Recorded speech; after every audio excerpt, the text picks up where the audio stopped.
going to come out. I'd like to call this Saline City Council meeting to order. If you please rise for the Pledge of Allegiance. I pledge allegiance to the flag of the United States of America and to the republic for which it stands, one nation, under God, indivisible, with liberty and justice for all. Thank you very much. Present currently this evening is myself, Mayor Marl, Council Members Burgoyne, Gearbaugh, Rhodes, Roth, and Mayor Pro Tem Tahar. From City staff, we have City Manager Campbell, Clerk Royal, City Engineer Superintendent Rubel, Treasurer Bennett, and Police Chief Rennick, as well as our Legal Counsel Roger Sweats. At this time, I would seek a motion to approve the agenda as amended. Mr. Rhodes would like to add Michigan Avenue as a discussion item. That will follow downtown parking and enforcement and signage. Are there any other additions to the agenda this evening?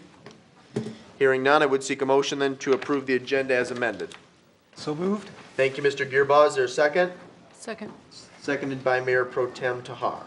All those in favor signify by saying aye. Aye. Opposed say nay.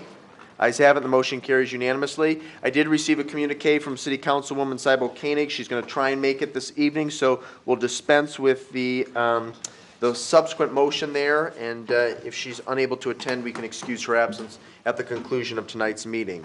So at this time, we have a presentation. Is Chief Rennick here? Yep. Oh, I'm sorry. I missed you there. Would you like to come forward and take the lead on this? Okay. And I think I'll join you as well.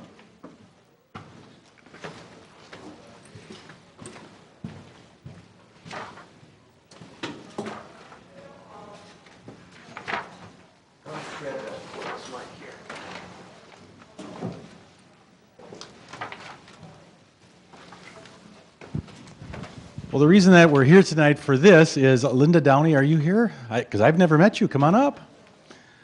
And what we have is a resolution. She has been a crossing guard for the city for over 25 years, and the mayor has a resolution that he'd like to read, and I want to thank you as the police chief for all that you've done for our young people. Congratulations. Well, let me read this letter of recognition, but let me first say how important and how valuable crossing guards are to the community. You know, I have talked a lot, City Council as a whole has talked a great deal about the importance of public safety, and you help to provide a really exceptional service and product to our families and to our young people, especially as they make their way to school in the morning and back home in the afternoon. I have to say that I have very fond memories of the crossing guard that used to assist me from my current home, which was at that time my grandparents' home, to Union School when I attended first grade. And of course, after those school days, we often went to former Mayor Beach's home. We'll save those stories for another occasion. But it's really a distinct honor to recognize Linda. Linda, I'm going to read this letter of recognition, excuse me, in its entirety because it is not that long. Whereas Linda Downing has served as a crossing guard and dedicated 25 years of service to the city of Saline. And whereas Linda has worked in all kinds of weather conditions, rain, snow, sleet, hot and cold, to name just a few. And whereas Linda has kept watch over 2 generations of children to make sure they are safe as they cross busy roadways. And whereas Linda has decided to retire and spend more time with her family. Now, therefore, I, Brian D. Marl, Mayor of the City of Saline, on behalf of the Saline City Council and citizens of Saline, do hereby thank Linda for her dedicated service to the people and to the children, most importantly, of the Saline community, and we wish her the very, very best in her retirement. And I hereby set my hand and seal to this document on the 11th day of August, 2014. Linda, congratulations and many best wishes. You want to say anything at all? No? Thank you so much, Linda. I appreciate you being here.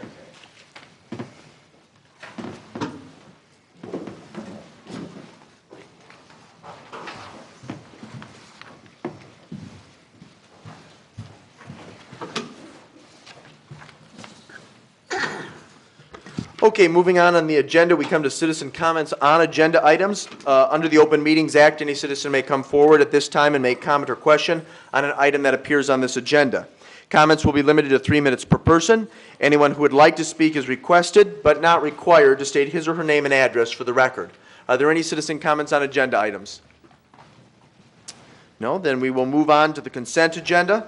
The following consent agenda will normally be adopted without discussion. However, at the request of any citizen or council member, any item may be removed from the consent agenda for council discussion. Mayor, I'd like to remove C14-160. Okay. So that will go under new business. It'll be the first item under new business, Mr. Gearbaugh. So item C14-160 has been removed from the consent agenda. Is there a motion to approve the consent agenda as amended? Motion to approve. Thank you, Mr. Burgoyne. Is there a second? Second. Seconded by Councilmember Roth. Hearing no discussion, all those in favor signify by saying aye. Aye. Opposed, say nay. Ayes have it, the motion carries unanimously. We move on to old business, item 14-154. This is contractor payment request number 7. This will be a motion to acknowledge receipt of the August 7th, 2014 memo from City Superintendent Engineer Rubel and the August 6th, 2014 email from Brian Rubel of Tetra Tech, and to approve or not to approve pay request number 7 in the amount of $55,077 as submitted by the contractor, Franklin Holwerda Company. Move to approve. Thank you, Councilmember Rhodes. Is there a second? Second. Seconded by Mayor Pro Tem Tahar. Mr. Rubel and, Mr. Rubel? Let's change that. Gary and Brian, if you would like to make a comment, we would welcome that. Thank you. Mr. Brian Rubel sent the copy of the waivers, and they're attached to the cover letter here. The cover letter basically gives part of a response from Mr. Rubel regarding the waivers, and the feeling that the contractor has made a good faith effort to provide the proper documentation for the application for payment and for work that's already been completed. Very good. Brian, do you care to make a comment at all? I'm not sure what all the concerns are. Just to review quickly where the project stands, perhaps. The contractor has until September 7th to get all the equipment in a functional manner. We think he's basically achieved that point, and he has until October 7th to complete the project in its entirety. There's numerous cleanup items that he made progress on the last couple of weeks. There's a couple more left. There'll be a meeting a week from today to develop a final list for him to work on, but I think he'll meet those contractual dates. It's a little frustrating to all of us. He's promised to be done verbally quite a few months before now, and it's dragged on, but contractually he's still within the timeline that was in the agreement. So again, I think he's going to meet the schedule in the agreement. Very good. Thank you, gentlemen. There may be some questions. Mr. Gearbaugh, do you have a question? Just a question, looking at these waivers, 4 of them don't have does or does not circled on any of them. Is that an issue? I'm sorry, I heard that 4 of them do not. It says the waiver does not cover all amounts due us, less retention if any. 2 of them, or 3 of them have it actually circled, the other 4 don't. Oh, I think that was just missed. I think their signature is adequate for. So they're not for this. trying to I don't skirt think the so. issue? I think they just missed it. Okay, well, it looks interesting, because since most of these were all signed in February, and we didn't receive these, I guess the question is, did you receive these within those time periods and when they were signed, or you just never received them? No, the contractor was not timely in giving those to us. We requested those in July to get caught up with our records. Right. So they were in the contractor's files and forwarded to us upon our request. Okay. Mr. Rhodes, do you have a question, sir? Not a question so much. I appreciate the input from the 2 Rubels here, but since Mr. Skoll is in the audience and this is his facility, I'm kind of curious to hear from him what he thinks about the whole process and how it's going along. I think the process, I think the process is taking a lot longer than it should have, but as of today, most of it is done. Like Brian had said, most of it is odds and ends. We have everything's functional, everything's up and running. We're having a few issues with the digester gas handling system, which we have the representative scheduled to come in and take care of it. So all things considered, I wish it was done 6 months ago, but things are progressing. So the product we have, you're satisfied with? When they get the final little bugs worked out, I will be. Okay. Any additional questions? No. Gentlemen, thank you. Any subsequent discussion? No, that's been properly moved by Rhodes, seconded by Tahar to approve. All those in favor signify by saying aye. Aye. Opposed, say nay. Ayes have it, the motion carries unanimously. We have an item, that's been added to the new business portion of our agenda this evening. It comes from the consent agenda. This will be a motion to approve a one-year leadership training agreement between the City of Saline and the Coalition for Quality Community, CQC, in the amount of $1,000. Is there a motion to approve? Ask again, is there a motion to approve? I'll move for discussion. I move to acknowledge the receipt of this. I just, Okay, we'll change that up a bit. Mr. Gearbaugh moves to acknowledge receipt, I'll second. seconded by Mr. Roth. Mr. Gearbaugh, I'll turn it over to you, sir, since you're the mover of the motion and the person who requested it be removed from the consent agenda. sorry, I thought we were talking about a different one. Just my question on this one was the, indicates in the first line of the document about citizens can register for the course. Does this mean they can do it for free, or if you could clarify that first section, number 1, for the consideration? It doesn't seem clear to me what a citizen can be doing. It says it can register 2 weeks prior to the event. in the general registration period, yeah. Yeah, so what does that really mean? If I may, thank you, Mr. Mayor. As you recall, quick history, this was an item that was approved in the budget. And this was, again, quid pro quo, needing to get something in return and training of folks to help to, whether they're currently involved in organizations or boards or committees, those types of things, festivals, or potentially as a result of this could become part of one of those. Right. And this was a way to give them priority, even though the majority of folks that attend are from the Saline community, but there are I believe, is it David Ringers is what you call it? Is that what the? Well, that was a term that was used at one time. At one time, so. Yeah, you're correct. Generally, the membership is composed of city residents. And, the history has shown that the folks who go through the Saline Leadership Institute program do in fact become more involved in the organizations that they are working with, and they move into leadership positions, and some even get to be on the city council.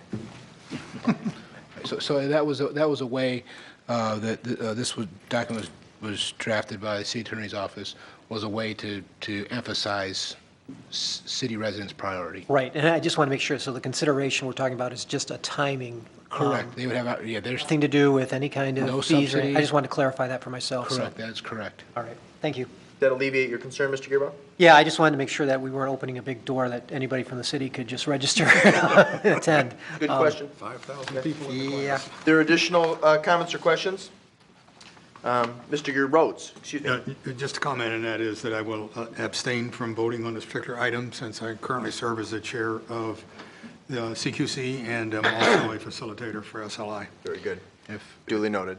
Mr. and Campbell. I just, again, I don't have a vote, but I am also a director on the CQC as well, so just to make that clarification. Also duly noted. Thank you.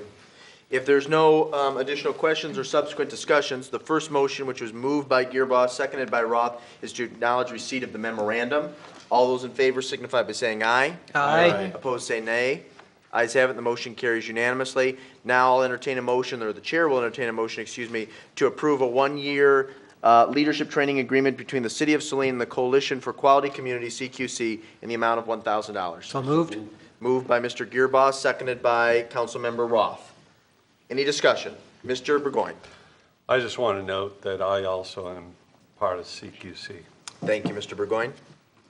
Additional comments? Hearing none. All those in favor of the motion to approve signify by saying aye. Aye. Opposed, say nay. Nay. Ayes have it, and the motion carries. And one abstention, correct, Mr. Rhodes? Correct. Okay, thank you. Okay, now we move on to new business item 14-161. And please bear with me here. This will be a motion to acknowledge receipt of the July 28th, 2014 letter and application for community event / use of public ways from Bob Rosenberger and Rebecca Schneider for the annual Oktoberfest event. To acknowledge receipt of the July 31st, 2014 memo from Police Chief Rennick, the August 1st, 2014 memo from Fire Chief Heft, and the August 1st, 2014 memo from Public Works Director Fordyce, and to approve or not to approve the Oktoberfest event to be held in downtown Saline on September 26th and 27th, 2014, including authorization for a beer and wine tent utilizing North and South Ann Arbor Streets and parking lot number 4, Farmers Market relocated to parking lot number 2, subject to the following conditions. 1, that the traffic engineer issue the required temporary traffic control orders for the street closings. 2, that permits to be obtained from MDOT for the closing of the left turn lanes on Michigan Avenue. Number 3, that a certificate of liability insurance be provided by Saline Main Street with the City of Saline as an endorsed additional insured party for the event. 4, that a certificate of liquor liability insurance be provided by the applicant for the beer and wine tent with the City of Saline as an additional insured party. Number 5, that all temporary signs are subject to approval by the building department before being placed. 6, that all fees over and above normal operating costs for the porta-johns and hand washing stations and/or police services estimated in the amount of $1,169.76 and DPW service in the estimated amount of $3,135 be waived. Motion to approve and to waive. Thank you, Mr. Burgoyne. Is there a second to that motion? I'll second it. Thank you, Mr. Roth. Is there someone who would care to comment? Is there anybody here that can answer a question as far as how they're actually going to have take care of the admission charge and any projections as far as what it have as far as attendance and the vendors at the festival? Regrettably, there's not anyone here from Saline Main That's a Street. concern that I have because all of our festivals have been free for the entertainment, and when we impose this upon it, I'm not sure what repercussions we're going to have. Sure. Very legitimate question. Can we make note of Mr. Roth's concerns and make sure to reach out to Saline Main Street? I don't see any reason why they couldn't send a representative to our next meeting, which evidently is just 1 week away. Right. Okay. Mr. Gearbaugh? Yeah, I'm concerned about that too, because of depending on where this is being held, there may be some concerns about conditions on those pieces of property as to allowing this to happen. My question though was, how does this play into our new budget approach that, we were talking about, we set aside dollars and how we would look at all of them and everything. So this kind of falls before the deadline. And how are we including this as part of this? Are we just going to subtract this from those funds, or how are we considering this? Sure. His staff's understanding was these would be for activities that begin after January. Got it. Okay. Mr. Burgoyne? Yeah, I also had a question on the next calendar year. So what is the expected timing of how all of the events for the next calendar year will come to the city council? What do you expect as the timing of that? And then in addition to that, let's say that there are 12 events or 10 events and they come all at once. How will we go through and think of the various issues? For example, right now, some of the council members are thinking, well, there could be an issue with this or that as we do them individually. But when we do them all at once, how will we go through them and look at all of these various issues? Well, your first question was when will they be received by council? I believe that's in September. I receive them in September, and then we do a work meeting in October. Okay. October. Correct. October-ish. Yep. Okay.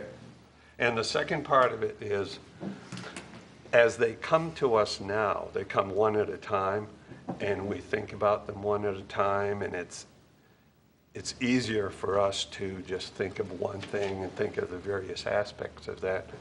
How will we look at, let's say, 10 of them and look at all the various aspects?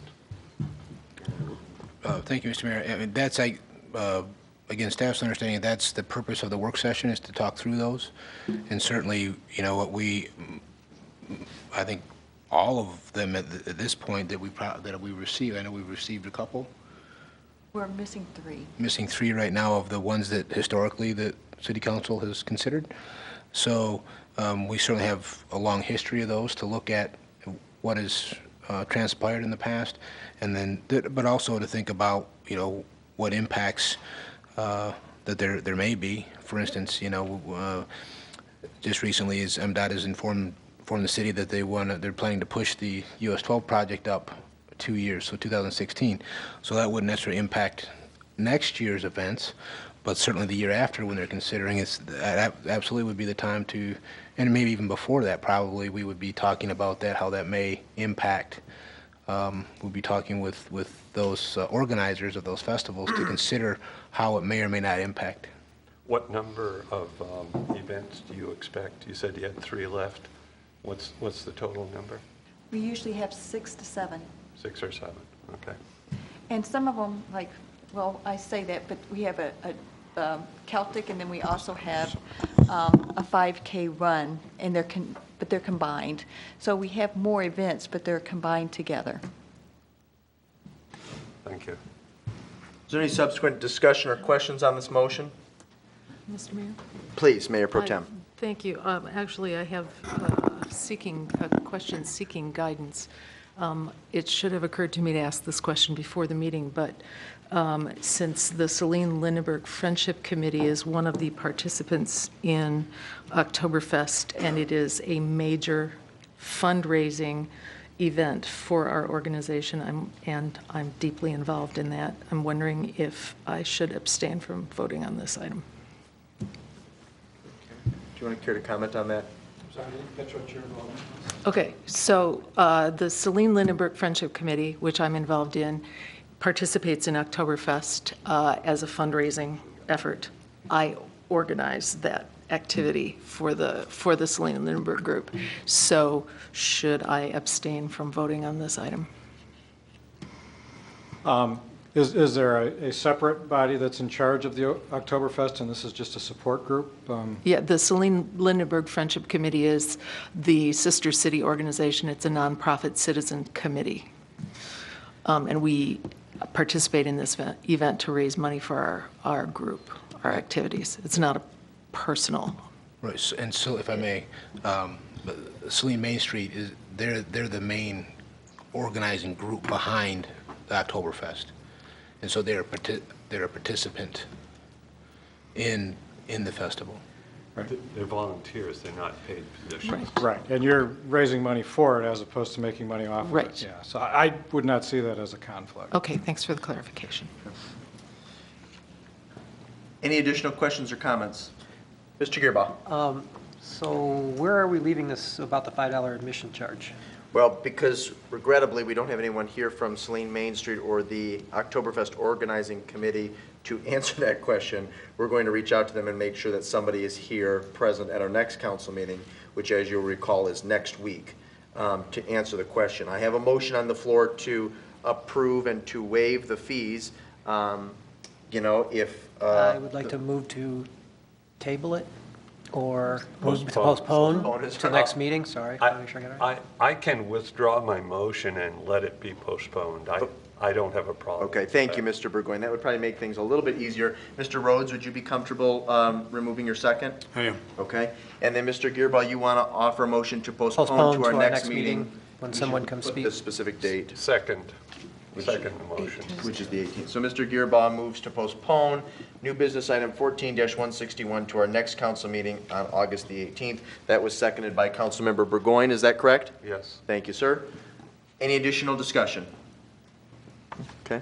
All those in favor signify by saying aye. Aye. Opposed, say nay. Ayes have it, the motion carries, and I apologize that there was not someone here from Saline Main Street, but we'll make sure that someone is present at our next meeting. We move on to new business item 14-161, CARES grant request. This will be a motion to acknowledge receipt of the August 5th, 2014 memo from Parks and Rec Director Scruggs, and to approve or not to approve the request to apply for a CARES grant to cover the cost of 6 ADA door openers at the rec center in an estimated amount of $10,000. Move to approve. Thank you, Mayor Pro Tem. Second. Thank you, Councilmember Burgoyne. So moved by Mayor Pro Tem Tahar, seconded by Councilmember Burgoyne to approve. Ms. Scruggs, it's been a long time. Welcome back. Thank you. Just to reiterate what you just read, CARES, the first round is coming up, due at the end of August, and we brainstormed a little bit trying to figure out what would be a new and improved, something that we could apply for.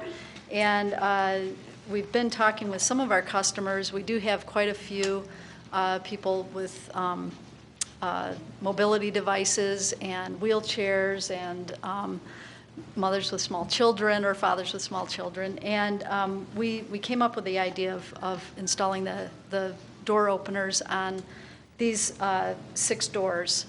These are things that, usually you have your arms full of bags and whatnot, or small children, and you're trying to open the door and keep it open to get everyone in. So I think this would be a huge improvement.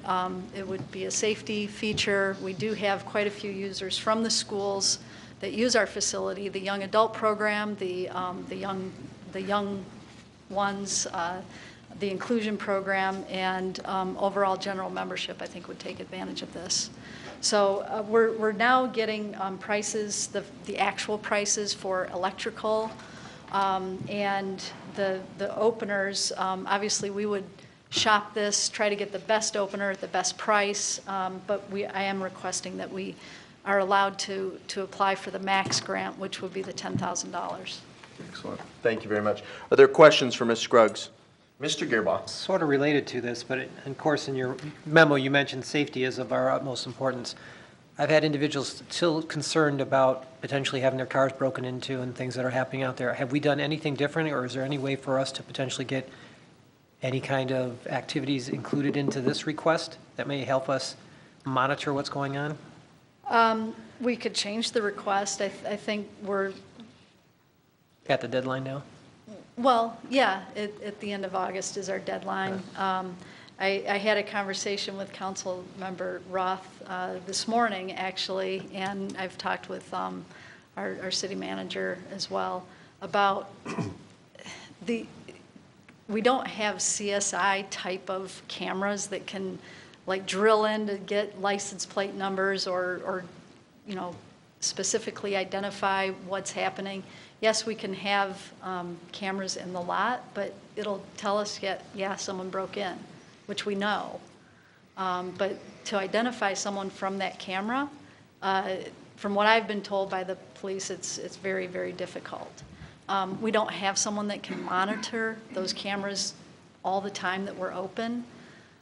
I don't know if that would really Well, in my building where I work, we have 24/7, and there isn't anybody monitoring them, but they are high definition. They do have that ability.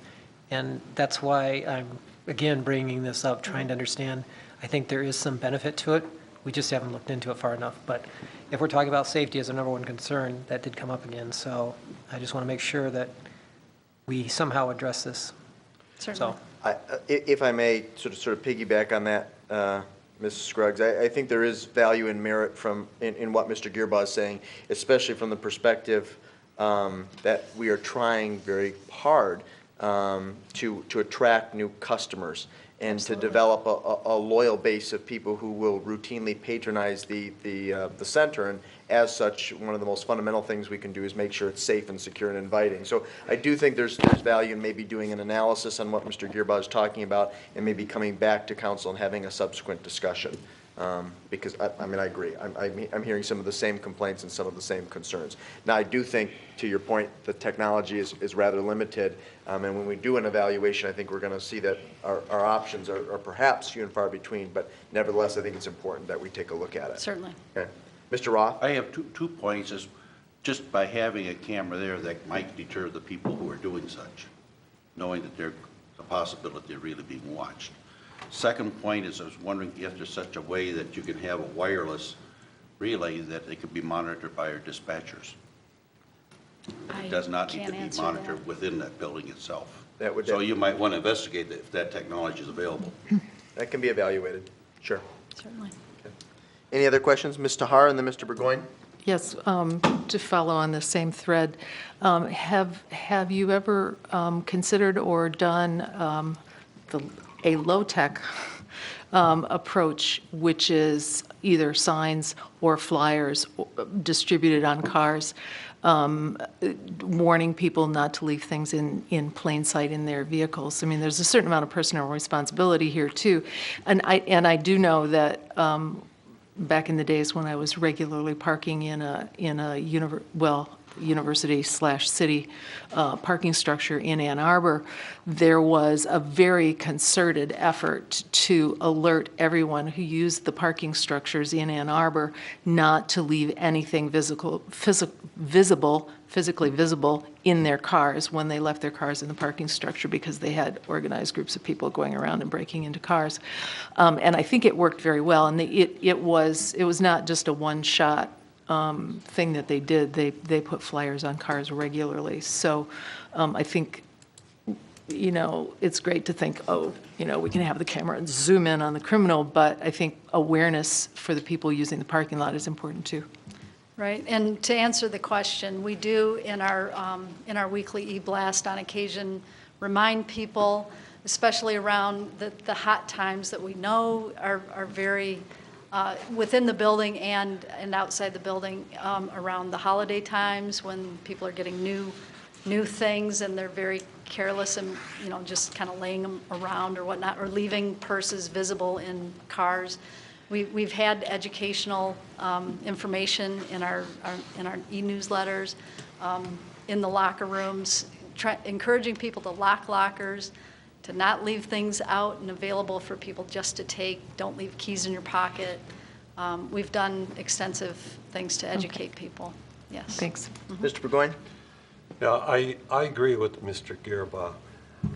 I think that you see on TV news shows or investigative shows how a camera in a CVS parking lot or a Walmart parking lot picks up somebody who, and they trace them back as, recognizing people as they get in and out of the cars.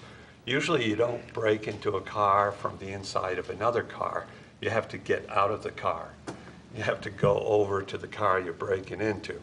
So during the time that they walk to the car and the person is physically in the parking lot, I think cameras are good enough to pick up who the person is in many cases. So I think cameras do deter.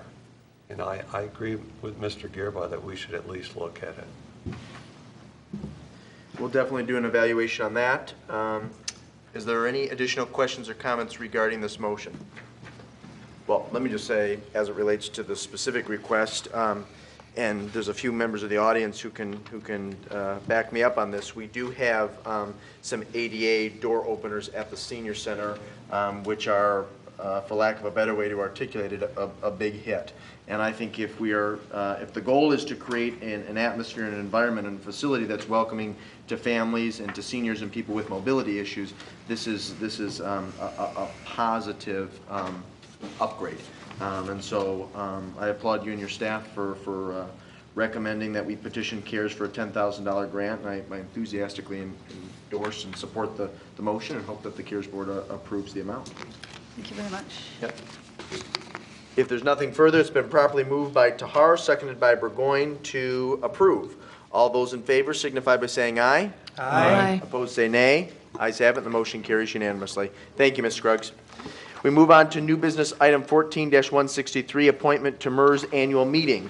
This will be a motion to acknowledge receipt of the July 30th, 2014 memo from City Manager Campbell to approve or not to approve the appointment of the 2014 MERS annual officer delegate as Mickey Jo Bennett and the alternate officer delegate as Larry Rennick. Move to approve. Thank you, Mr. Rhodes. Is there a second? Second. Seconded by Councilmember Roth. Do you care to comment on the memo at all? Sure.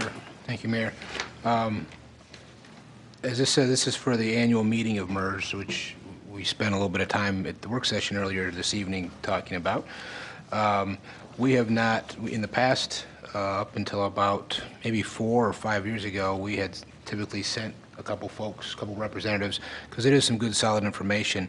But with belt tightening and budget restraints and the like, and certainly we still are being very responsible, but we thought it would be a good idea to go, and we think there's a lot of good information.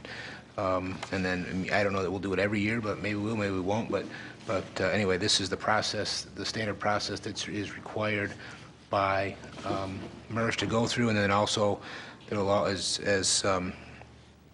the memo reflects, there's also an employee representative that was voted on by the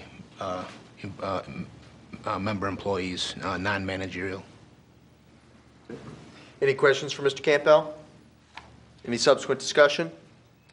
No, that's been properly moved by Rhodes, seconded by Roth to approve. All those in favor signify by saying aye. Aye. Opposed, say nay. Ayes have it, the motion carries unanimously.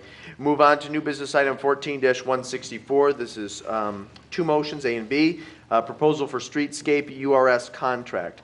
Motion A will be to acknowledge receipt of the July 31st, 2014 memo from City Superintendent Engineer Rubel, and to approve or not to approve the URS proposal, in the amount of $25,550 for concept planning and assistance for enhancement fund grant, and to authorize the city manager to sign all necessary documents once the contract language has been approved by the city attorney's office.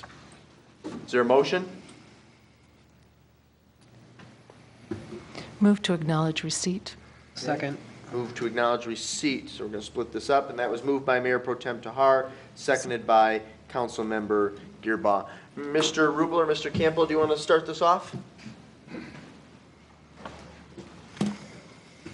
Thank you, Mayor. In the agenda, I've drafted the cover letter for item A, and it's a synopsis of the history of how we got here via the Streetscape Committee and prior work meeting with URS and City Council and staff. And some of the major considerations are listed here why we should engage URS. And there pretty much was a consensus, I believe, at the last work meeting that we were sort of headed in the right direction on this. Subsequently, we did have a meeting with MDOT regarding the US 12 project, and it's possibly moving up from 2018 to 2016, which means we definitely need to become more actively engaged in designing the streetscape project, starting with this phase, which is, as it's stated here, it would be the concept design stage and application for grant funding, and then eventually it would work into a final design and construction phase. So currently we're looking at the concept planning and pre-design phase with URS, and as is stated in both the URS agreement and the proposal document, which is also attached along with the experiences and examples submitted by URS. The working drawing we've referred to in work meetings over here shows an example of the current streetscape and what the opportunities are for improvement of the streetscape reconstruction. Over 50% of the streetscape would be affected by the US 12 construction because of the replacement of curbs, sidewalks, removal of trees, temporary removal of lighting. So there's going to be a significant impact on our streetscape, even though we know it's deteriorating since it's been installed in 1986 and does need replacement. So we have the opportunity here where our portion would be reduced to less than 40% because the state's picking up whatever they disturb. So it makes sense from planning and logistics standpoint that we use URS because the state's using URS to design their portion of the work, both in the roadway and adjacent to the roadway. So we are going to have a very, dovetailed project. Everything would be blended very smoothly.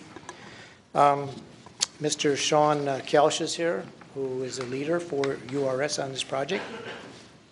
And if there are any questions or you may have for him regarding either the streetscape project or update on US 12, I'm sure he'd be happy to answer that. Very good. And we appreciate you being here. Why don't you come forward just in case there are some questions for either yourself or for Mr. Rubel or for anyone on city staff for that matter. Who has some questions to start us off here this evening? Mr. Roth, and then we'll go to Mr. Gearbaugh. I was just wondering, in a very short, for us, the money that, what are we going to receive as a product for the $25,550? And is it going to be a plan, or is it just going to be a request for a grant? And then far as if it would be such as a plan, which I assume has to go as part of a grant, do we as council have a chance to approve or look over for as if it's something feasible that we think is best interest for the city and also best interest for the property owners and the business operators? Yes, there would be a plan that would be submitted as part of the proposal. It would also include estimates. It would include the application for the grant, and it would also include a series of meetings which would involve the council, probably Main Street, and some other folks to be involved in the streetscape process. So this would be very transparent. There's nothing, it shouldn't be surprises when the plan comes that, oh, what is this? You know, we expect to be doing this hand in hand with the key stakeholders to make sure that the concept and the plan hits the mark. So this is for, this amount of money is good for 1 year or for the total project, if it may extend for more than 1 year? This is good for the total project. Okay. Now that the funding has moved up to 2016 from MDOT, it'll move faster than a year unless the funding were to change, or it will need to. So. Mr. Campo would like to comment, then we'll get Mr. Gearbaugh in on this. Just for clarification, Sean, that would not include construction drawings. That is correct. This would be like preliminary design. Conceptual. Conceptual/preliminary, and then we would go on to a phase. Once we know what we're designing, once you know that the grant has been received, we would move on to a final design stage where the plans and specifications are put together for a contractor to actually bid on and come build it. And that's at an extra fee? Yes. Right, similar to how we, for instance, do our current street project. For instance, we contract that out, civil engineering to do the design. We do the preliminary design, part of the preliminary design, give that information, soil borings, those types of things to an engineering firm, and then they actually do the civil engineering for us of the actual plans and documents that we would send out for an RFP, for instance. Mr. Rubel, quickly, because I want to get Mr. Gearbaugh on this. Also, must mention that URS working for MDOT on US 12 is within only those right-of-way limits and adjacent. The streetscape project goes beyond that, one block of North Ann Arbor and South Ann Arbor. And because we're going to combine everything in one contract, then through the bidding process, MDOT will determine what is their share and what is our share, which is currently how we operate under STP contracts and other contracts where there's participating cost and non-participating cost. Mr. Roth, did that satisfy your question, Yes. sir? Thank you, sir. Mr. Gearbaugh. Yeah, I just wanted clarification on the scope, because you just said just one block beyond Ann Arbor Street and so forth. Is it just because of what the Main Street district is? Because we talked about going all the way down to Maple, potentially because of changing lighting or whatever, because if they're tearing up the entire section from Mills to Maple, that we should be looking at that whole aspect. Right. The scope, it does go beyond the existing. Streetscape would be expanded east and west. Okay, so And this will take the whole already- length of Michigan Avenue as part of this $25,000 study? Just the part that's considered streetscape downtown. Mr. Campo would like to comment. Well, we could certainly, when we open this discussion up, and it's, bottom line, it's going to come down to what we can afford. Right. So certainly, as we've talked with URS as well, I'm sure we'll start out with kind of dream your dream. How, if we want to do whatever we could do, what could we do from Maple to the bridge, if you will, because that's the point of beginning, the point of ending for the project. But then, I see in my mind, the reality is we're going to see what this blank canvas is going to look like, and then potentially, most likely, have to pare it down a little bit. Right. Well, my concern is addressing the safety issues, which is potentially lighting in some of those aspects, more so than maybe some of the beautification aspects that we can do downtown. So there's a balance between it. That's why I want to make sure that we're looking at that whole area that's being tore up and not just the main part of downtown, because there may be things that we should forego and protect in favor of safety or improvements that would be better for the driving aspects down there. So that's why I'm a little bit concerned that this focuses mainly on just the main downtown area and doesn't take it down further.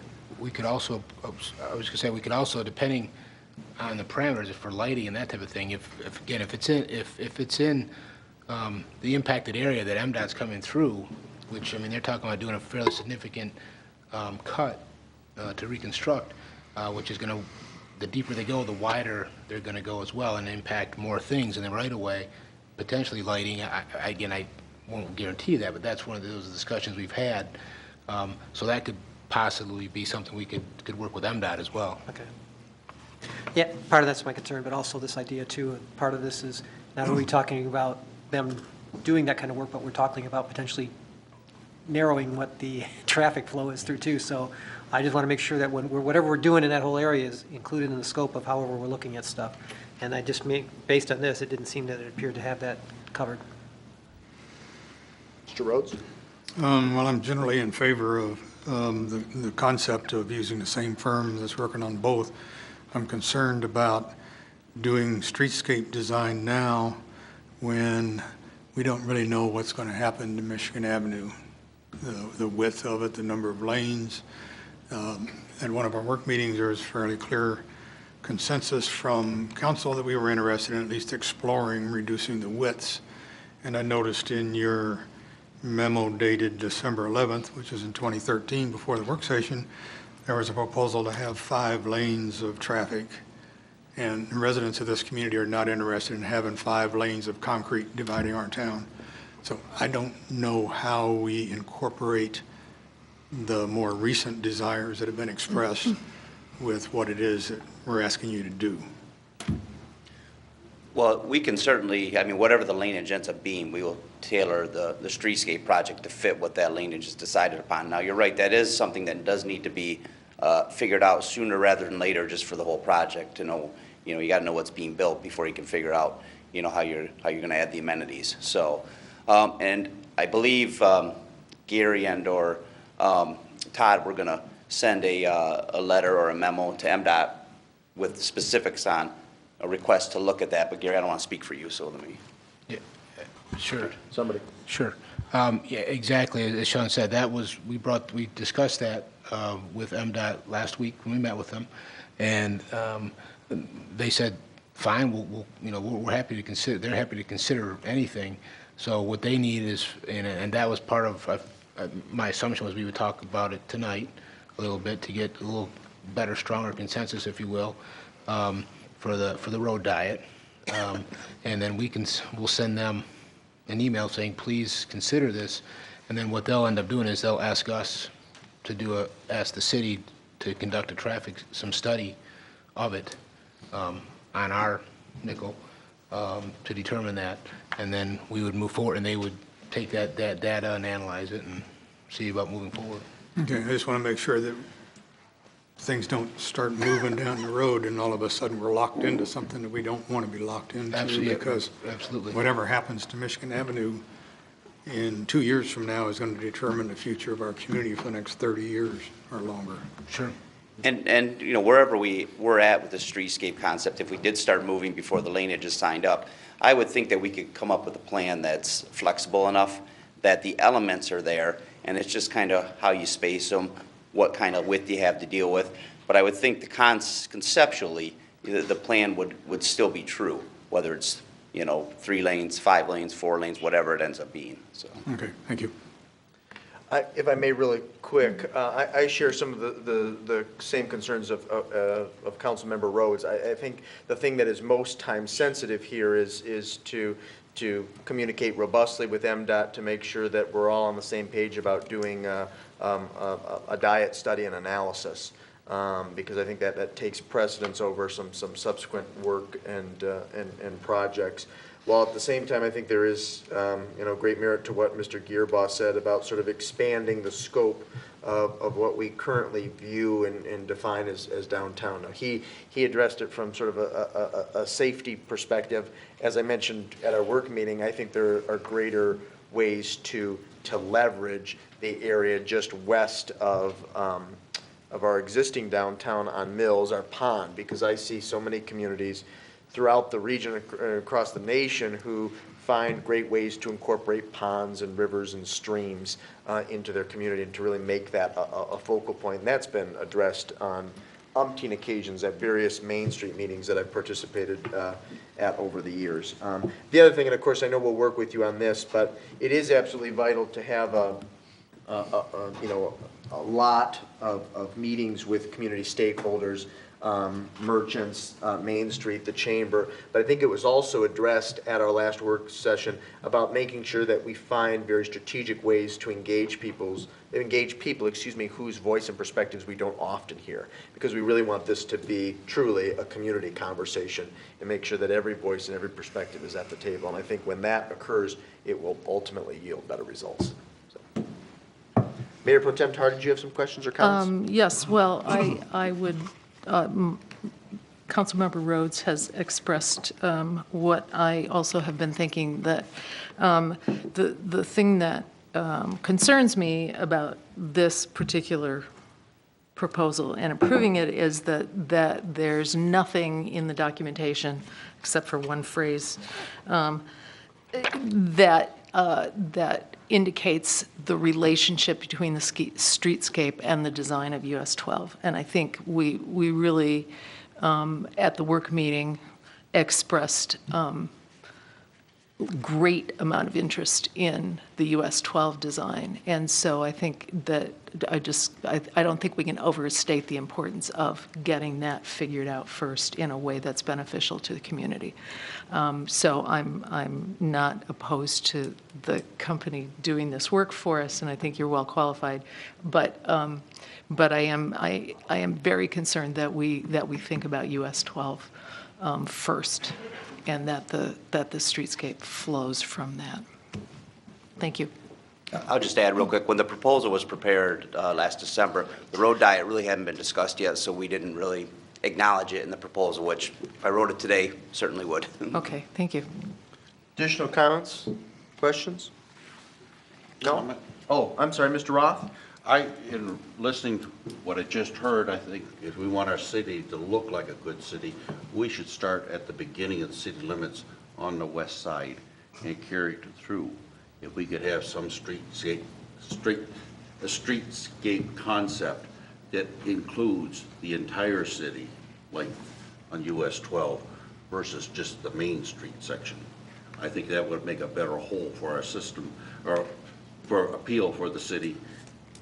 And it would be better appealing for our residents and make us look like one united place. Sure. And I think, as was stated previously, and I'm very much in agreement, I think the initial meetings and conversations will sort of take place from a very holistic perspective, taking into account a broad section of our city and all of the various possibilities. And then I think that will be condensed down, as Mr. Campbell said, mainly due to some financial limitations. But I agree, initially, the brainstorming has to include, brainstormings are successful when, at least initially, everything is on the table and everything is properly considered. So your point is well taken. Please. Thank you, Mr. Mayor. Just as a point, though, I mean, the parameters of this reconstruction project are from the east side of the bridge at the dam to Maple. That I understand, but I just like to have the concept that we have a corridor through the middle of the city from beginning to end, both city limits, east side and west side, that it would tie our city entirely together for us, the same general concept and theme, streetscape, so you know you're in our city as soon as you cross that threshold, and you know when you're leaving. Anything further on this motion? No, then we have a motion on the floor moved by Tahar, seconded by Gearbaugh, to acknowledge receipt of the July 31st, 2014 memo from City Superintendent Engineer Rubel. If there's no further discussion, all those in favor of the motion signify by saying aye. Aye. Opposed, say nay. Ayes have it, the motion carries unanimously. The chair at this time will entertain a motion to approve or not to approve the URS proposal in the amount of $25,550 for concept planning and assistance for enhancement fund grant, and to authorize the city manager to sign all necessary documents once the contract language has been approved by the city attorney's office. Is there a motion? I would move to approve based on the conversations we've had tonight. Okay. Thank you, Councilmember Rhodes. Is there a second? Second. Seconded by Mayor Pro Tem Tahar. Are there any questions for staff or subsequent discussion? No? Okay. It's been properly moved by Rhodes, seconded by Mayor Pro Tem Tahar to approve. All those in favor signify by saying aye. Aye. Opposed, say nay. Ayes have it. Ayes have it, and the motion carries. We move on to item B, which is a motion to acknowledge receipt of the August 6, 2014 memo from City Manager Campbell and to approve or not to approve the URS proposal in the amount not to exceed $3,800 for concept planning for Merchant Park and to authorize the city manager to sign all necessary documents once the contract language has been approved by the city attorney's office. Is there a motion? Move to approve. Thank you, Mr. Rhodes. Is there a second? Second. Seconded by Mayor Pro Tem Tahar. Is there someone from staff who would like to comment? Mr. Campbell? Sure, thank you, Mr. Mayor. This is kind of the result of the work group that's been looking at Merchant Park and redevelopment of it for a couple reasons. One, for safety reasons, is as the winters have not been very nice to that space over the last several years, and but also to help promote and that north side. You know, we have typically majority of our events on the south side, and while we're not necessarily saying we want to copy event for event on the north side, but to make a meeting place or a place that maybe for concerts or that type of thing, or small concerts or poetry readings, all those types of events, to help promote the north side of Michigan Ave. And so this group worked together along with the Saline Main Street group, specifically the design team, and then we came up with the proposed concept, and as from the attachment of the drawing that you have in your packet. And this was essentially taking back in, I think it was 06-ish maybe, that we had Quinn Evans do a layout for that space, and basically basically adding notes and some other things to it that we might like to see there. We took that concept to the stakeholders and we invited them. We had an on-site meeting and went through it, and they were supportive of it. So now the next step would be, as my memo reflects, would be to utilize someone such as URS to put it in a conceptual format, come up with a cost estimate, then we can bring it forward to council for your consideration, as well as also that will help us look at some potential funding mechanisms. And this would be, the thought from the work group is that this would be a phased project. First and foremost, we need to do something about the ground, if you will. But then the hope is that whatever work we would do in future phases, we would be able to do any of the work on the ground and get that done, so it wouldn't be hard to retrofit, if you will. Are there any questions for City Manager? Mr. Roth? I was wondering if there's any consideration given to our in-house staff, if we have engineering and planning abilities, that we do not have to outsource such a thing. And I'm not clearly understanding what you meant ground. When you use that terminology of ground, is it soil that you're going to be putting in for planting vegetation, or can you explain that further? Oh, so your first question about in-house, again, we don't typically do this, so that's not our expertise, if you will. So that's why we're proposing to contract it out. And again, because they do it frequently, they have a much more expertise at doing it. So, and then the second follow-up, the brick pavers and concrete, that's what I mean by ground. So I apologize for not clarifying. But right now there's some pavers as well as concrete slabs, and there are a lot of heaving and that type of thing. So and popping of the bricks, and so that's what I mean by basically removing that and redoing that. And one of the other in the proposal, it would be to relocate the current dumpster enclosure from where it is currently to the east end of the parking lot so they could actually access it off of Hall Street, and that potentially could add a couple spaces, parking spaces. There are some some irrigation controls and electric boxes and such that are going to need to, I mean, we're going to look at, one of the cost estimates alternatives would be to relocate them, but I won't be surprised if it's cost prohibitive to, but maybe not, maybe we'll be pleasantly surprised. But I'm guessing that it will be cost prohibitive to move them, so we would have some sort of a smaller design. And also, the other significant change would be greatly reducing or eliminating that the planter area, the bricked-in area along the westerly side of that park, and making that open space with. At this point, we're suggesting concrete as opposed to the brick pavers. Ultimately, who's going to pay for this project?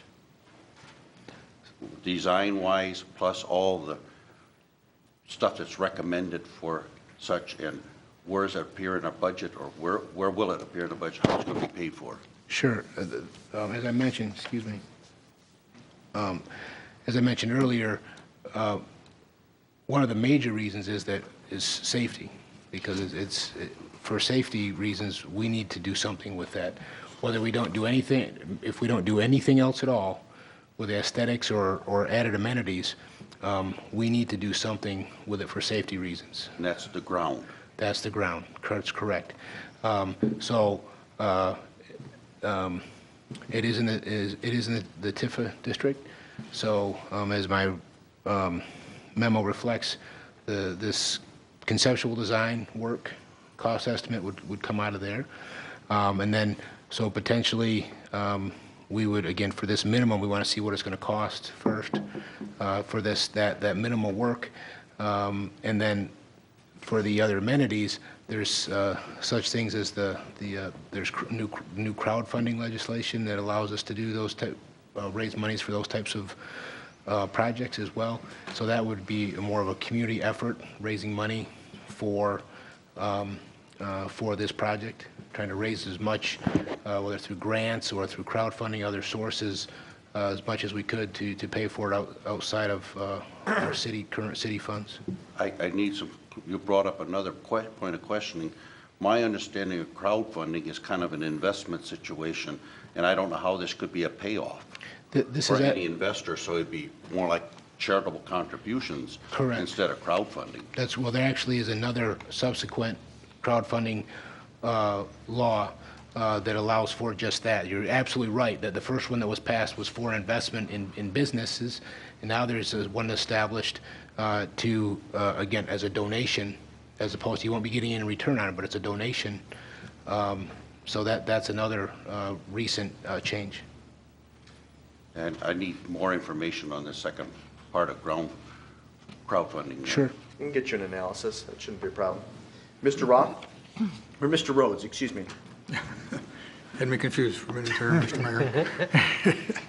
Mayor. As a member of both the work group and design team of Saline Main Street, I wanted to offer some more comments on it. And we went through several iterations of what might be done within this space, and came down to one that was presented to many of the business owners and property owners in that quadrant of the community, and received input from them.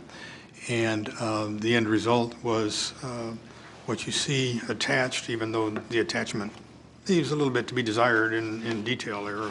The center section is just kind of blank, at least for my eyes. And as Mr. Campbell mentioned, it's a safety issue. We have components within that space that are actually falling apart. The brick is separating on the planter. The drainage is inadequate. We end up with water that freezes in the wintertime, and there have been some reported falls back there. We also have a rather odoriferous garbage bin system at the moment. It doesn't help anything. So what we want to do is to create a gathering place for people on the north side of Michigan Avenue. And the hope is, expectation is that it would not only provide a place for our residents to go and enjoy some time, some quiet time, some entertainment in a smaller nature, but will also bring more individuals into the businesses on that north side and therefore help them. So we have indicated to them that we would be looking, if this is approved, that we would be looking for some donations from some of those businesses and property owners. The crowdfunding mechanism that Mr. Campbell mentioned is called Patronicity, and it is one of 3 crowdfunding mechanisms that the state of Michigan has approved. And it is, in fact, a way for residents to donate funds to improve some particular aspect of their community.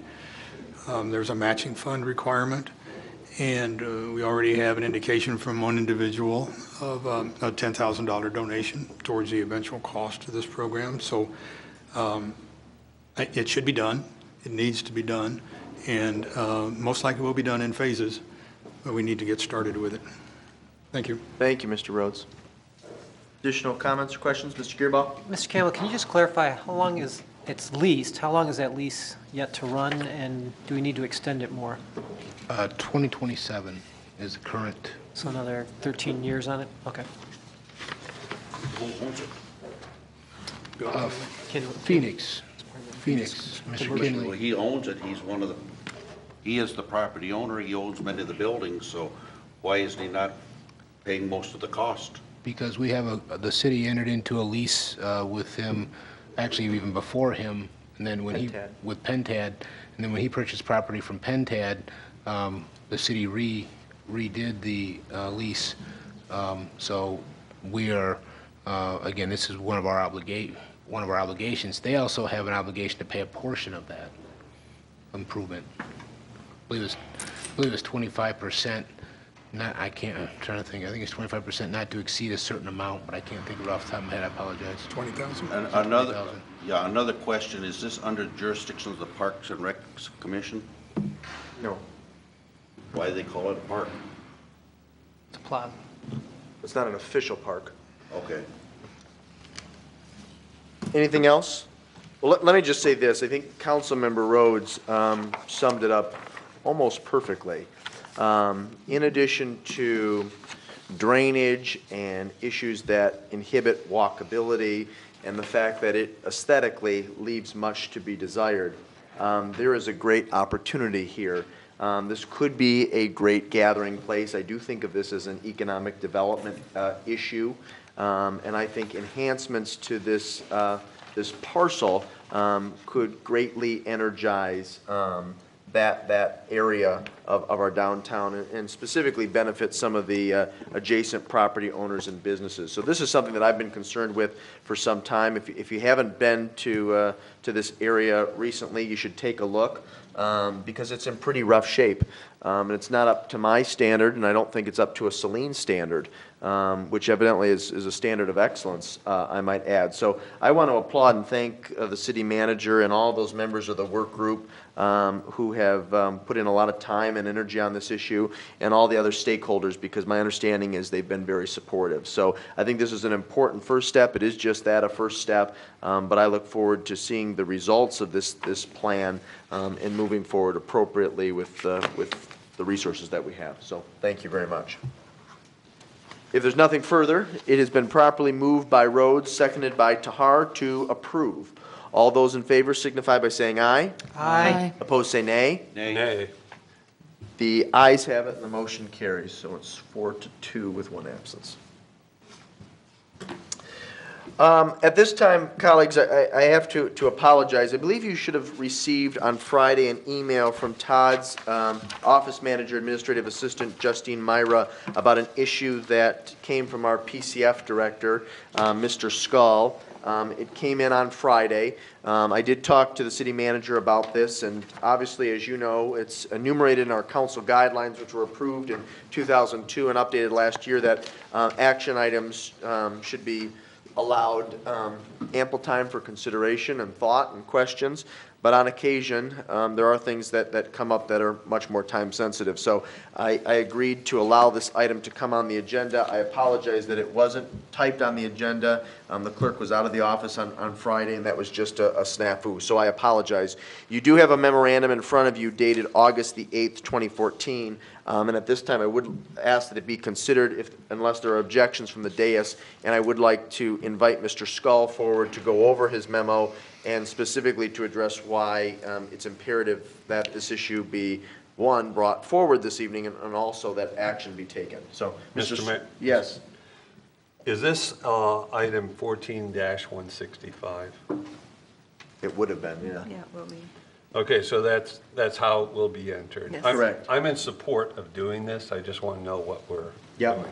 doing. It would be item 14-165. You're correct, sir. Mr. Scull. Yes, as my memo states, on August 5th, about midnight, we had a power surge at the wastewater plant, and the power surge seemed to have damaged 2 of the drives for the influent pumps. These drives, they're variable frequency drives. They speed up and slow down depending on the flow. So currently, we're operating the plant with only 1 drive.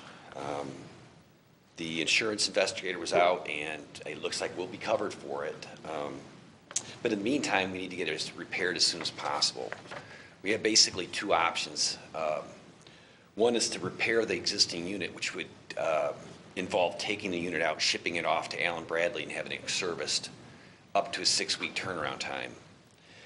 The second option was a exchange program where they will come out, take out the old drive, put in a recently rebuilt drive. The cost is a little bit more, but it comes with a 2-year warranty versus a 1-year warranty. We could also buy a drive, but unfortunately, it's more money, and there's still the 6-week turnaround time. So what I'm recommending is that we have the 2 service and exchange from Allen Bradley. They can do that with this week. So your recommendation is option 2? Correct. With a cost not to exceed $28,470? Well, there is some shipping costs, which I wasn't aware of at the time of the memo. Everything was kind of rushed. So if it bumped it up to $29,000, would that cover? Approximately, yeah. I think his recommendation also is to do it within a week, which removes the liability of only having 1 pump. And if that breaks down, you're in deep doo-doo. Correct. Pun intended. Literally, yes, literally. About sums it up. Yeah. Other questions for Mr. Scull? Mr. Rhodes, and followed by Mr. Roth.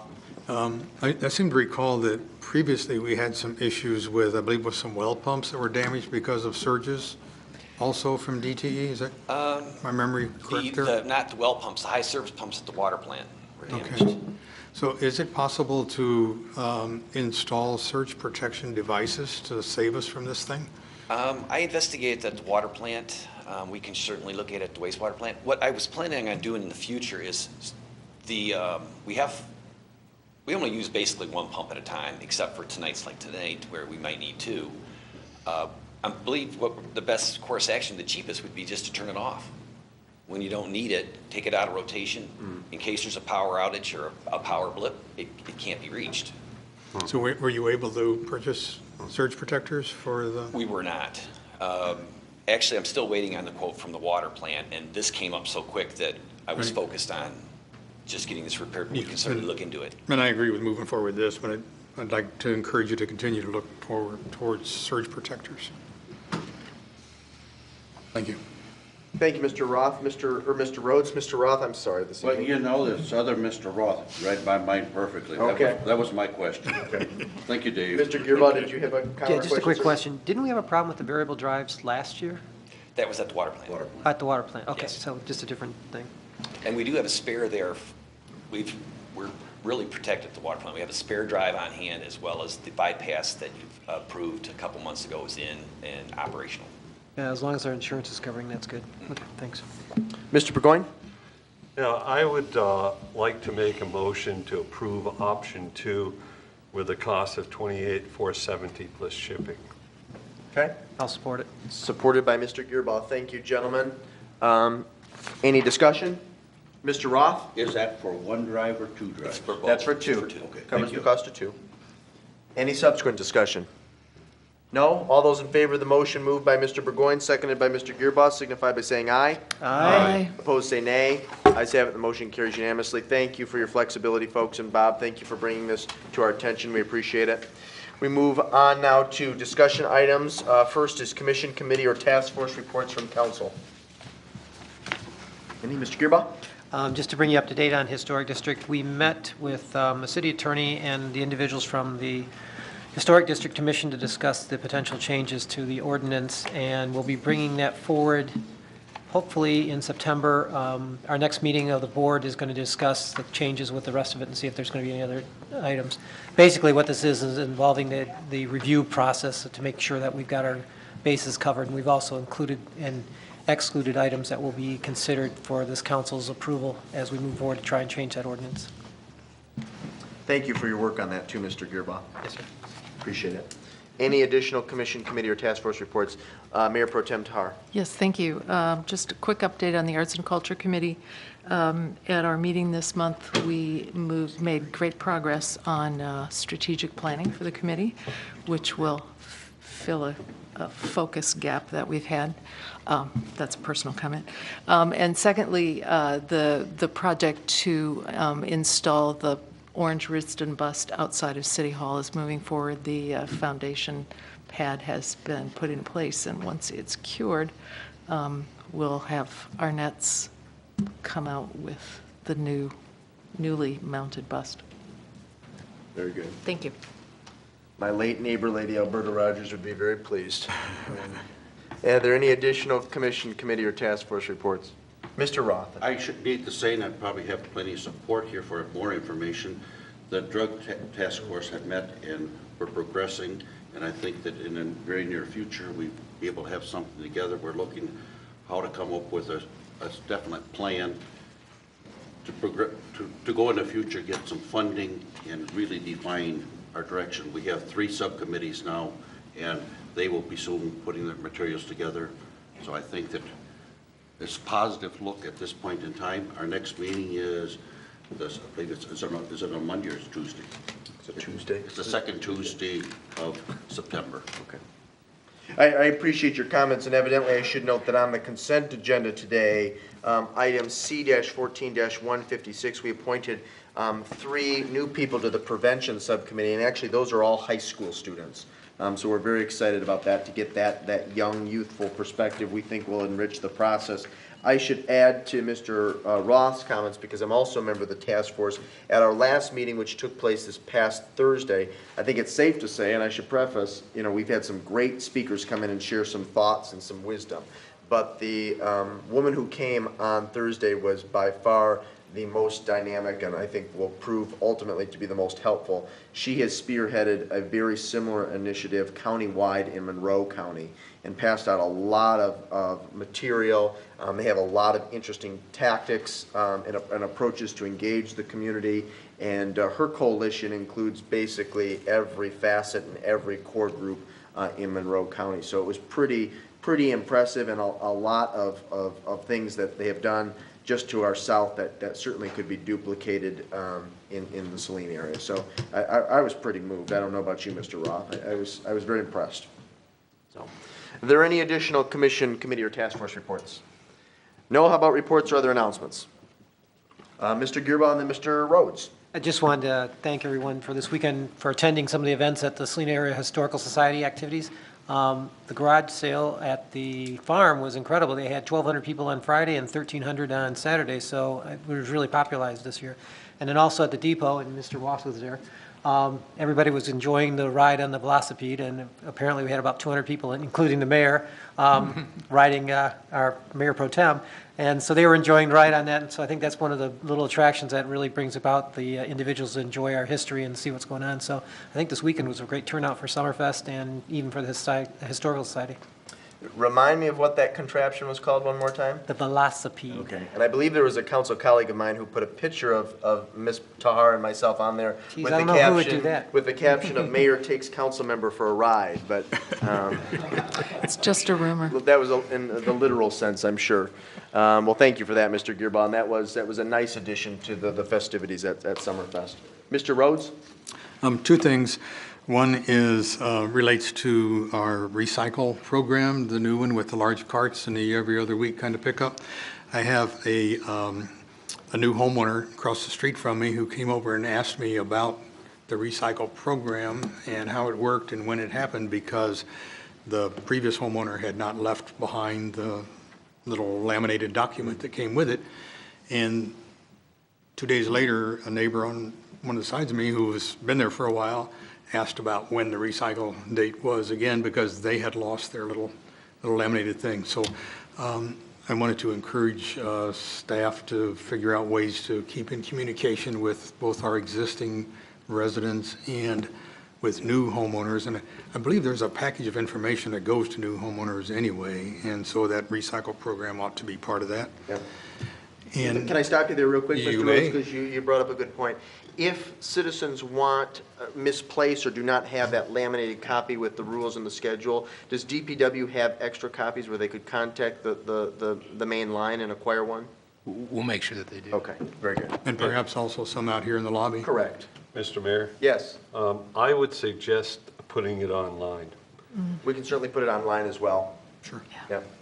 Okay, and then my second point was Weber Bless has their activity this weekend. And in the past, some city council members have taken on other teams in a croquet match. And so far, we are the undisputed champions of the croquet activity at that weekend event. And so I just wanted to make sure that there were some council members who were going to be there this Sunday. I can also, I believe I got a communique regarding that from Heather Kellstrom with Saline Area Schools, so I can send out an email reminder to everyone on council as well. Okay, Thank good. you. That's it. Any other reports or announcements? No, then we move on to the town hall facilitator. I don't know if you had anything you wanted to add. I still have not been able to connect with my municipal colleague who was listed as a recommendation. Were you able to connect with, do you want to share? Sure. The perspective? And of course, I can share mine next Monday when we meet. Sure, thank you, Mr. Mayor. As Mayor Morrow alluded, Mr. Bender, Lou Bender, provided some references, if you will, of similar activities that he's facilitated. And this was, and I apologize, it's a village in Illinois, full-service community. They had Lou in, Mr. Bender in, to do actually a 5-year strategic plan.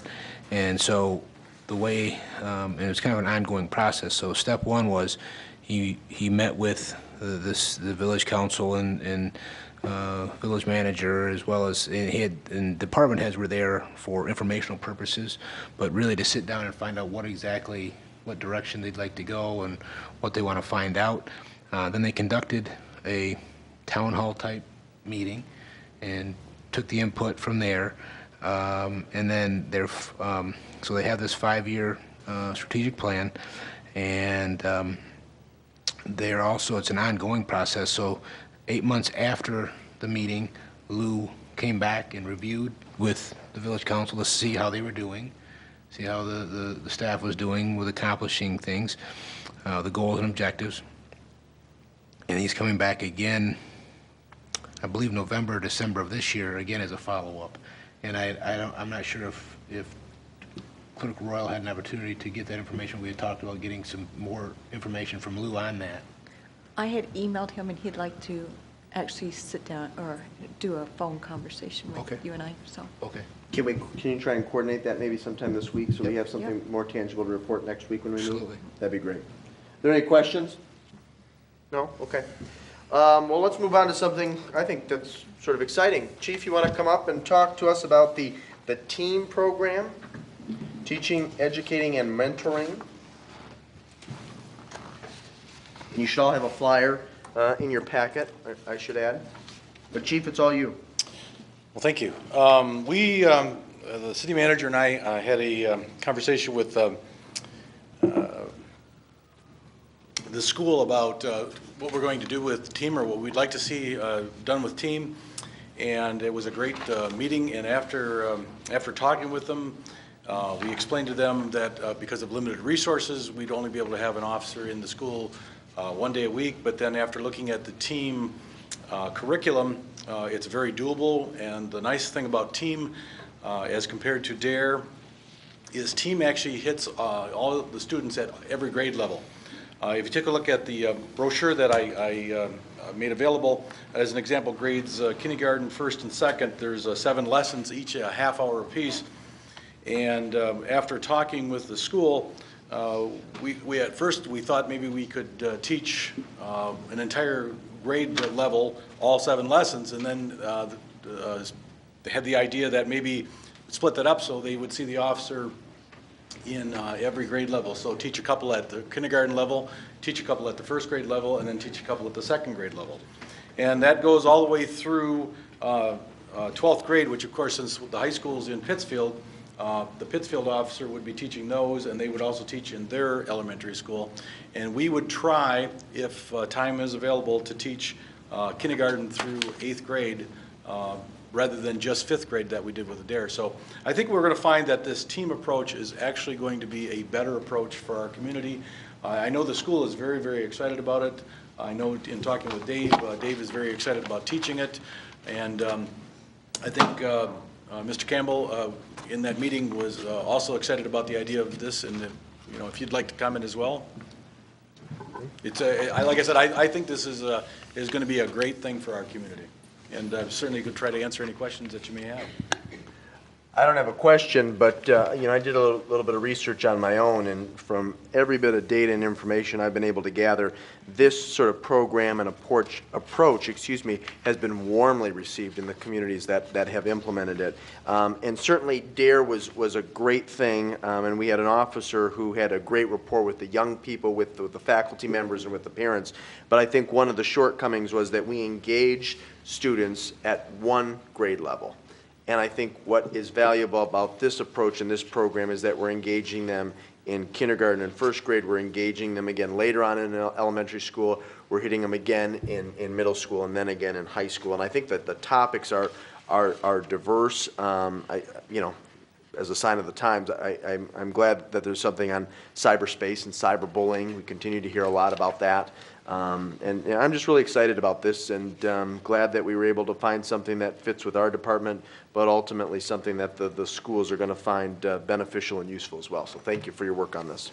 Thank you. And the added point to this is Dave was already trained as an instructor in this, so we don't. He can jump right in as soon as the school is ready. Terrific. Any other questions or comments, Ms. Tahar, and then Mr. Burgoyne? Thanks. The topic, it looks great, and just examining the brochure. So this is, all of the lessons are taught by the officer, or is there a partnership with the schools, shared teaching, or? Normally, they're all taught by the officers, but the officer couldn't partner with the teacher as well. Some of these lessons are actually part of the Michigan model as well, and so teachers can actually participate in the instruction as well. Okay, thanks. Mr. Burgoyne? Yeah, I only saw drugs addressed at the 3rd or 4th grade level. I did like the high school, the avoiding the date rape type of thing, pressures on the person they're dating. And I also saw, I think it was in the 2nd grade, how to be safe, how not to go with strangers, that type of thing. But I was wondering, am I missing something here? Are there more elements about drug prevention elsewhere in these elements that I don't see just from the titles? Because I think that drugs have become such an important element that I don't see it in the topics at the end of junior high and high school so much. I think you're right. I think what happened is they tried to put this into a little brochure form, so they couldn't put everything in there. But yes, drugs and alcohol are stressed in every one of these somewhere throughout the lesson plan. Absolutely. Anything else? All good questions and comments? We'll look forward to hearing more about this. Thank you very much, Chief. Thank you. Appreciate it. We'll move on to downtown parking enforcement and signage. Mr. Campbell? Thank you, Mr. Mayor. Unfortunately, because this is kind of 2 components, one of the enforcement as well as the proper signage and that type of thing. So as you may recall from our work session, Mr. Fordyce is unable to attend this evening's meeting, so the thought was to, my hope is to be able to bring it back for a discussion item at next Monday's meeting, if that's acceptable to City Council. Okay. Did you have a memo or something in writing? No, the Chief Riddick will have, he will have detail, or at least a bulleted point as far as notes that from the result of the meeting we had with the downtown businesses and property owners last week. So he'll have a bulleted item that will plan to be put in the packets for that go out Thursday in preparation. And as far as Mr. Fordyce was going to be following up on some of the comments and questions from the PowerPoint presentation. Mr. Mayor, do you think this would be appropriate to have as an action item at our next meeting, once we get the report and look at whatever we get in writing, and then have the discussion to decide what to do? It would be I mean, yes, I think subsequent to receiving an analysis from staff, I do think we should be prepared to act on a motion either at our next meeting or at our first meeting in September. Definitely. Okay, if there's nothing further, that will come back then next Monday? Yes, sir. And last but certainly not least, we have Michigan Avenue, which was added by Councilmember Rhodes. So I will turn it over to Councilmember Rhodes. Thank you, Mayor Morrow.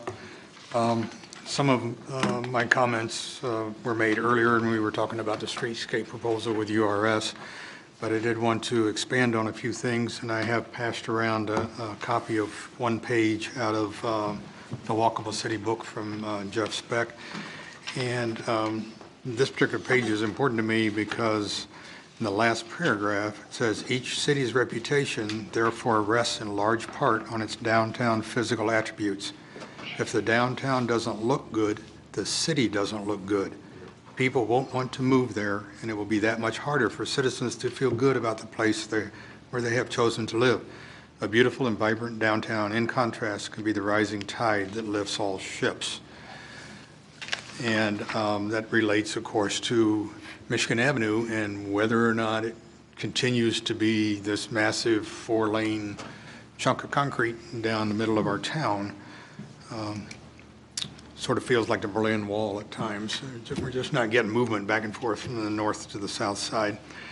And then I was informed by a fairly reliable source, and I went online to do some verification, that in Milford, there's a Milford Road, which is a north-south road, and it's been documented to carry 28,000 vehicles a day, and they have 3 lanes. 1 each way and a center turn lane, and it seems to work well for them. So I think it can work well for us. And then one last comment out of the Walkable City book, where he talks about road diets. What is remarkable about road diets is not that they save lives, that's to be expected. In Orlando's Edgewater Drive, number of crashes fell by 34%, and because the crashes were slower, the number of injuries fell by an impressive 68%. The surprising thing is that they do not reduce a street's carrying capacity. Thanks to the inherent efficiencies of maintaining a dedicated turning lane, the typical road diet does nothing to lower the traffic volume on a street. Comparison of 17 different road diets conducted by an engineering firm found that only 2 streets lost capacity, 5 stayed the same, and 10 actually handled more cars per day after the conversion.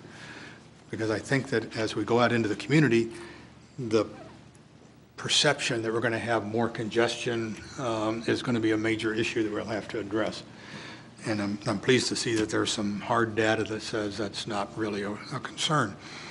And as was mentioned earlier, with this moving up of Michigan Avenue reconstruction from 2018 to 2016, we don't have any time to waste to get our desires before Michigan Department of Transportation, MDOT, whose primary mission is to move traffic and to move that traffic safely.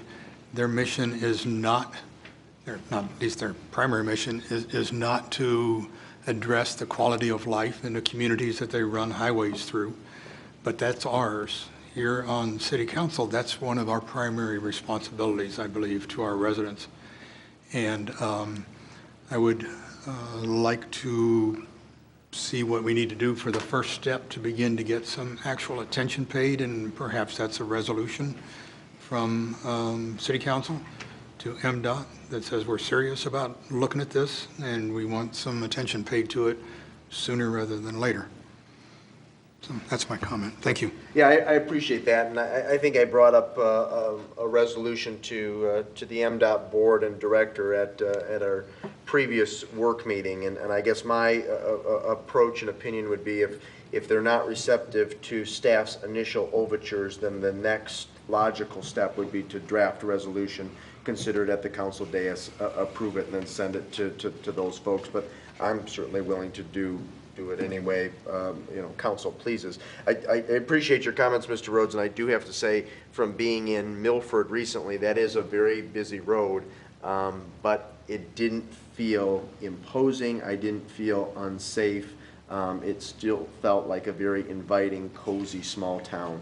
And I spent a considerable amount of time downtown. So that's a perfect case study and example of how positive things can be done, and it can prove beneficial to the entire community, while at the same time still allowing traffic to move at a normal ebb and flow. So, yeah, absolutely.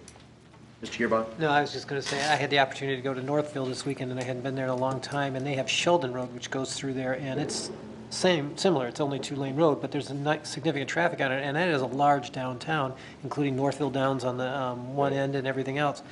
So, but you could tell the complete difference in how that town operates between having a 5-lane road in it and this 2-lane road, and even the intersections were just totally different. So our approach on this would make it a very much different downtown and level, whatever. The other thing we may want to look at is a grassroots petition possibility, so that we present signatures that basically reflect those individuals in the town that really do support this, so that we have a lot more weight with a few thousand voters versus 6 people on council. It's also a good idea. Yeah.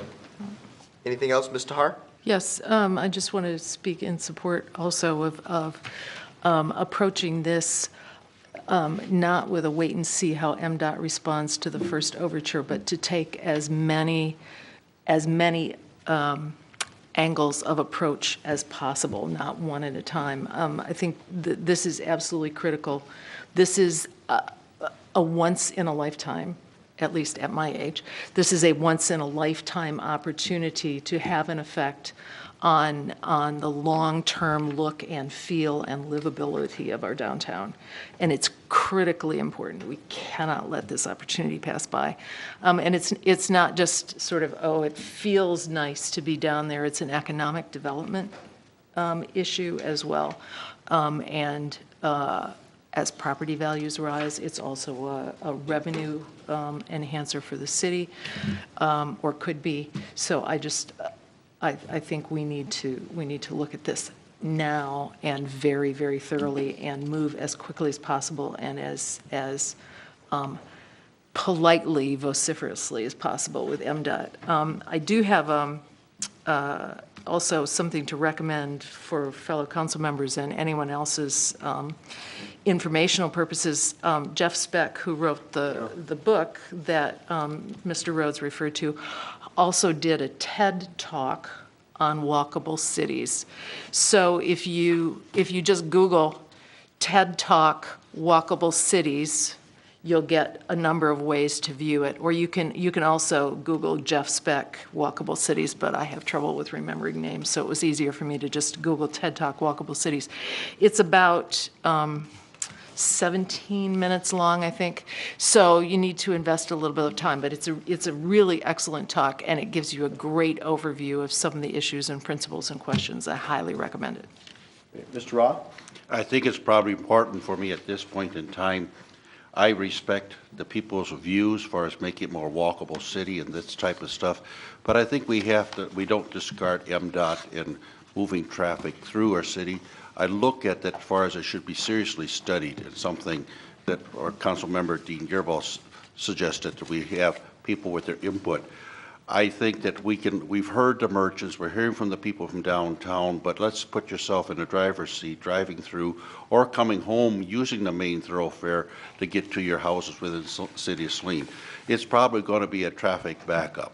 It's going to slow the traffic down. It's going to be more time for your commute, getting back and leaving town and going out, coming back into town. I look at far as our structures of the highways now. From the very west end, we've got 3 lanes that come in, then it breaks out into 4 lanes, and then we go to all the way down to the east end where our shopping malls are. There are 4 lanes, there may be even 5 lanes.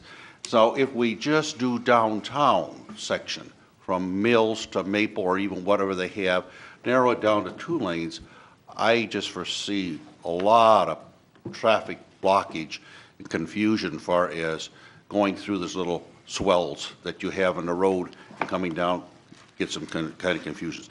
I think it could be engineered well if it really works well, but I think it's something, instead of jumping on desires, we need to seriously study all impacts. So I feel very strong with it. I'm not against it, but I need to be proof that it is the best thing for our future. I agree with the timing-wise. This may be, I may even be older than her, so my lifetime may be shorter, so we will see what happens and with that. But I think it needs to be well studied, because there's more than just the merchants downtown wanting someone to slow down so they see they have businesses and what they have to offer businesses. Far as walkability, you can look at far as maybe a lesser cost, as far as underpass, overpass, or coming up with some other kind of construction, even a longer walk light that's really going to be just solely for walking for people to go across Michigan Avenue. One place, center downtown, and nothing else, or maybe even 3 places, the beginning at both ends and the middle. So there are some other ways you can handle that I think it'll work with. A walk light, walking time for pedestrians to go across will slow down the traffic, of course, but they'll actually have a place to sit by in the 4 lanes that we have now. So I think that needs to be some concept. I look at this as kind of a general fad by these designers that we have, or city planners. They need to justify their jobs or coming up with something that looks nice, but is this really going to be feasible?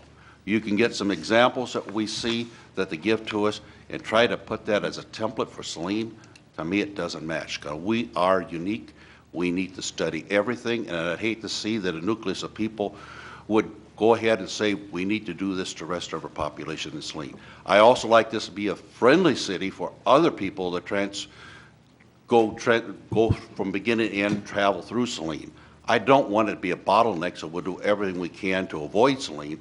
So let's take the detour, avoid this city, and that's going to do just the opposite effect from what the merchants want to have. It's going to drive people away from coming to this town. So all this needs to be studied. I don't want to do it hastily. I think that much thought should be with it, and we should take in some consideration. MDOT has been doing some of this studies and so on for other cities, and they have reasons for it, so we need to have a good balance. Mr. Harvey? Yes, I just want to say I agree with Mr. Roth that we need to look very carefully at all of the aspects. And I think there is a lot of new research out there. We have been, I believe, conditioned to think about roads as being cars. And we're in the middle, or maybe at the beginning of a shift in conceptual framework where city planners and people who study cities are starting to look at the streets as belonging to everyone, and it's a shared space, so that the people who pay for it sometimes are not driving on it but are pedestrians. So we need to be looking at ways for everyone to coexist well. I'm not in favor of making Saline a barricade for traffic, but it appears that there's research that shows throwing in more lanes of traffic doesn't move traffic any faster, and that there are other ways to do it. So, and I think, but I completely agree with Mr. Roth. We're not writing off cars or MDOT, but I think we need to look at all of the research, and there's a lot of new information out there that can be very useful. Thank you. Mr. Rhodes? If I could, just one last comment here. Mayor Pro Tem Terhar stated some of the things that I was thinking about saying again. And I agree with Councilmember Roth that we need to solicit input from a wide variety, a cross-section of our community. And we need to move as carefully but as quickly as we are able to, given the time frame that we have available to work with. And also in supporting Mayor Pro Tem's earlier comment, I would like to see us put a resolution on our next council meeting that acknowledges the fact that we've made a request to MDOT to explore, but to state further in a stronger language that we're looking for something to happen. Okay. We could probably whip something up. Do you see a problem with doing that in the next couple days? No, I'll try. Okay. Is there consensus from council to move forward and have a resolution, a draft resolution, presented to you at our next meeting, which is a week from today? Any objection? Question. What would this resolution say? That we're in favor of 2 lanes? I think that's premature. No. I'm thinking Mr. Rhodes can correct me if I'm wrong. My understanding would be that MDOT do a serious and thorough evaluation of a road diet in the downtown area of Saline. Am I correct, Mr. Rhodes? Correct. Okay. Yeah. Well, if there's no objection, then we'll up a draft and send it to me. I'll probably have somebody at work take a look at it as well. Okay. Very good. Well, if there's nothing further within the discussion portion of our agenda, we move on now to public comments. Under the Open Meetings Act, any citizen may come forward at this time and make comment or question to City Council. This public comment period will be limited to 3 minutes per person. Anyone who would like to speak is requested but not required to state his or her name and address for the record. Are there any citizen comments?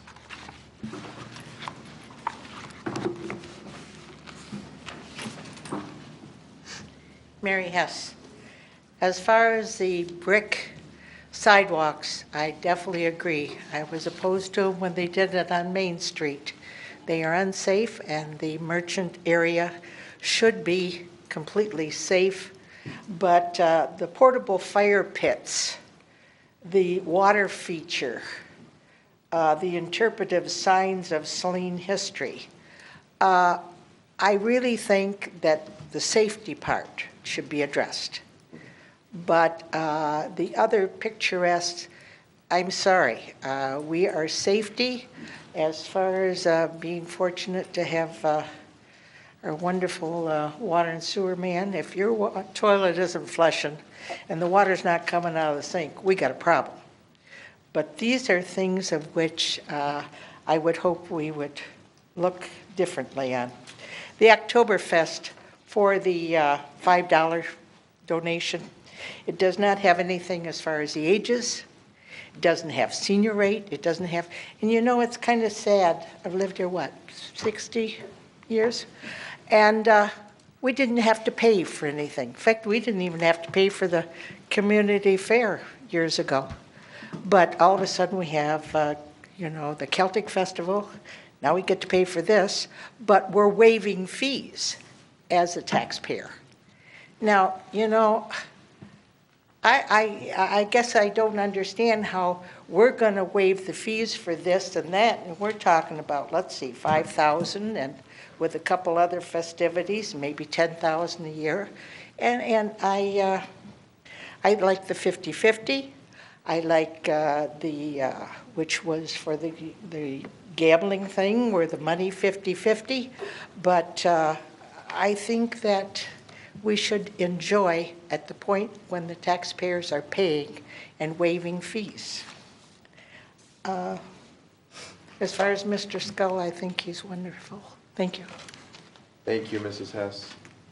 And, council shares some of your... Can I make one more comment? Well, I think you've got some time. Okay, US 12, nobody really raised a concern when the 65 percentile and the state came down and said, we're raising the speed limit, 5 miles an hour. I remember mentioning at the Legion when you have these long trucks and all of a sudden they want to go ahead of you and they want to get in.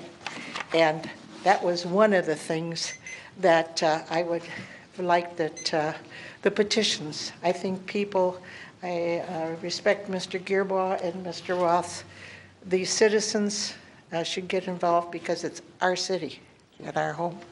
Thank you, Mrs. Hessen. As I was saying, we share some of your concerns and questions about Oktoberfest, and that's why we'll make sure someone from Main Street is here at our next meeting to address those. Are there additional citizen comments?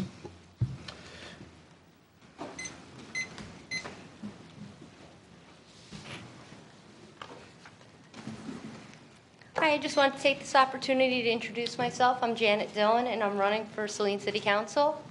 And I just wanted to let you know that my husband, Matt, we have 3 young children. We love living in Saline, and we're proud to call Saline our home. We anticipate living here for a long time. And it's because of that that it's motivated me to be part of the city's government. And I'm really looking forward to working with all of you. Thank you. Thank you. Appreciate you being here. Any additional comments? No, then our next meeting will be next Monday on the 18th, excuse me, with a work meeting beginning at 6 p.m. If for whatever reason Mr. Fordyce is unavailable, that time may be adjusted. And it would be adjusted probably to 6:30 because we still need to talk about some technology issues at the rec center, which I think are very timely. Am I correct in saying that, Ms. Scruggs? Yes, okay, excellent. And then a regular meeting following that at 7:30, and then our next meeting will be on September the 8th at 7:30 p.m. Ms. Cybo Koenig apparently was unable to attend this evening, so can I get a motion to excuse her absence? Motion to excuse. Thank you, Mr. Burgoyne. Is there a second? Second. Seconded by Mayor Pro Tem Tahar. All those in favor of excusing the absence of Councilwoman Cybo Koenig signify by saying aye.